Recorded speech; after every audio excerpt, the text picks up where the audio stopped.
Bugün Əvəzbəydən xəbər var. Yeni Müsavat qəzetində Əvəz Zeynalın vəziyyəti ilə bağlı belə bir yazı gedib. Əvəz Zeynalının vəziyyəti ağırlaşır. Xural rəhbərinə qan köçürülüb. Bu millətdən başqa güvənəcəyim heç yer yoxdur. Yazın adı belədir. Xərçəng xəstəliyi səbəbindən azadlığa buraxılan Xural Media qrupunun rəhbəri Əvəz Zeynalının səhhətindəki problemlər hər keçən gün artmaqdadır. Hazırda Türkiyədə müalicə alan tanınmış jurnalistə qan köçürülüb. Müsavat.com olaraq onun özü ilə əlaqə saxlamağa çalışdıq. Danışmağa çətinlik çəkən Əvəz Zeynallı son durumu ilə bağlı Azərbaycan ictimaiyyətini məlumatlandıra bildi. Hələ bir şey dəyişməyib. Çox şiddətli ağrılarım var.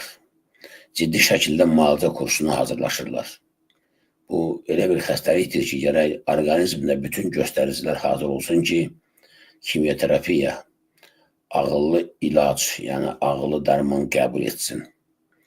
Bir komponent ona hazır olmayanda o məsələ qalır. Məndə qan problemi var.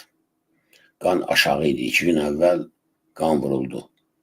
Bugün səhər gedib o qanın analizini verdik ki, nəticələr məlum olsun. Əgər qan normal səviyyəyə gəlsə, dərhal müalicələr başlayacaq. Əks halda normal vəziyyətə gəlməsə, o zaman yenə də qan vurulmalıdır ki, qan o səviyyəyə gələ bilsin. Mən rejissorumuzdan xahiş edirəm, Məlahət xanımın hesabını ekrana qoysun. Təşəkkürlər. Belə bir vəziyyətdəyik. Şiddətli ağrılarım durmadan artmaqdadır. Bəzən nəfəs ala bilməyəcək dərəcəyə gəlirəm. Allah böyükdür. Yavaş-yavaş gözləyirik ki, görək nəticə nə olacaq. Əvəz Zeynallı onunla bağlı təşkil olunan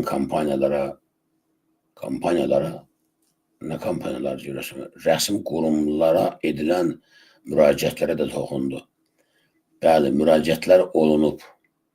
Biz də müraciət etdik. Amma hələ ki, rəsmi dairələrdən bir məlumatımız yoxdur. İctimai kampaniya gedir. Sizin də yəqin ki, məlumatınız var. Müxtəlif efirlər, müxtəlif internet televiziyaları bu kampaniyaları aparırlar. İnşallah hər şey yaxşı olar. Bu millətdən böyük heç kim yoxdur. Bu millətdən başqa da güvənəcəyim heç yer yoxdur. Yəqin ki, millətimin duaları və dəstəyi ilə bu çətinlikləri də keçəcəyik. Hər kəsə təşəkkür edirəm. Dostlarıma salamlarımı çatdırın. Allah şəfa versin. Amma mən bir şey başa düşə bilmədim. Dostlar, kampaniyalar harada gedir? Mən görmürəm. Varsa belə kampaniya, mən bunu adı verim efirə. Mən elə bilirəm ki, Adafidinlə başqa bu kampaniyanı aparan yoxdur.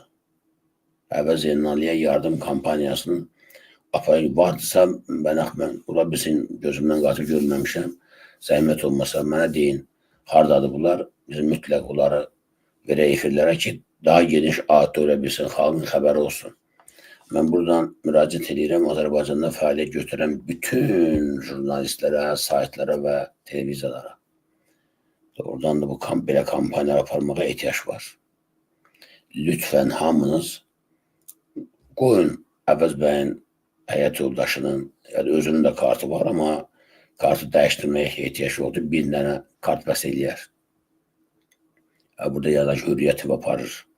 Mən izləyərəm, onu verərəm bizim efirədə. Deməli, dostlar, hər bir kanal öz tamaşaçılarına müraciət edəsin.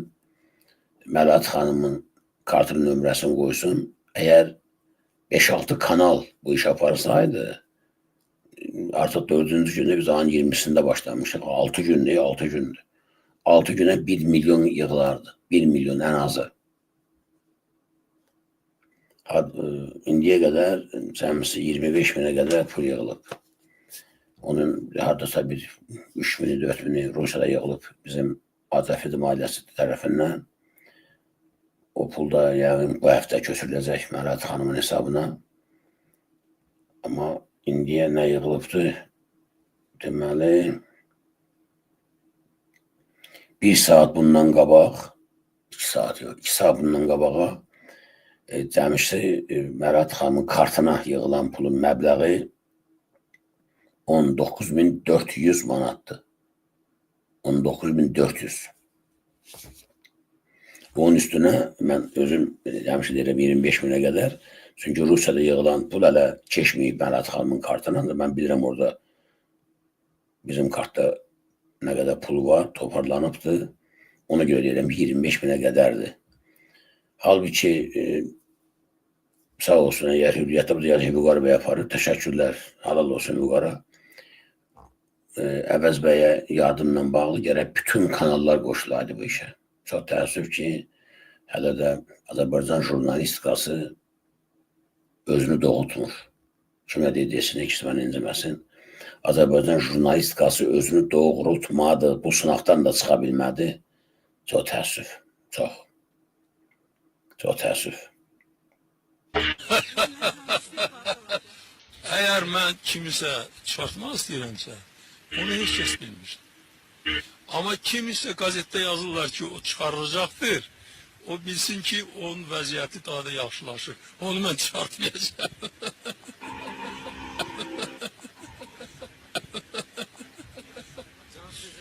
Əgər bir balaca doğrudan da o adama mənim iradım da olsa, o qəzetdə yazılana görə mən o iradı da bağışlayacağım ki, yola getməsinlər. Bu mənim ümumi sözüm. Sən narahat olun, sən narahat olun.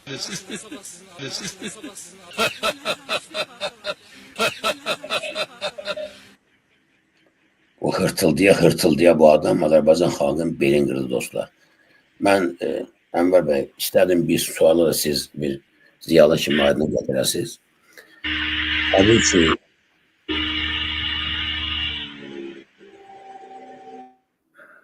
Ənvər bəyin internetində bilməm, texnikasında nəsə problem var orada.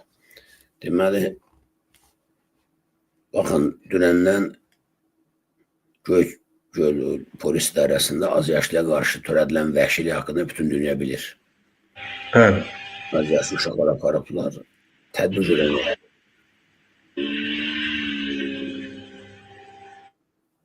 tədbir görən yoxdur.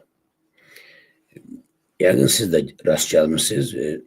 Bir nəfər bizim qadınlarımızdan, valideynlərdən biri Bakı şəhərinin məktəblərində Ənvər müəllim uşaqlar arasında 6-cı, 7-ci, 8-ci uşaqlar arasında cins dəyişmənin, nə bilim, bir-birinə sevgi eləməyin haqqında dəhşətli faktlar açdı.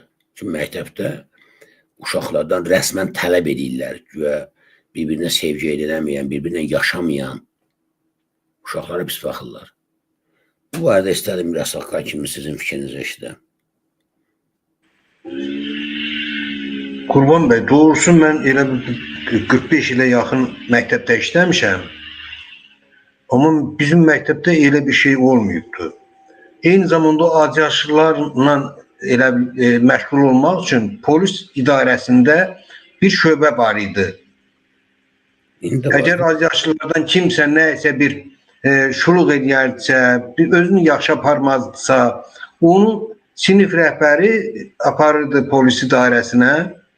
Orada müəyyən, necə deyirlər, söhbətlər aparılırdı, uşaqla tutardı, buraxırdılar. Amma bizim məktəbdə elə bir şey olmayıb. Sözün düzü mən təsəvvür eləmirəm ki, elə bir şey ola. Amma indiki hakimiyyətin dövründə elə şeylər olur ki, bu nə deyim varlar, adam qarı məhəttərdir, başımın tükü biz olur.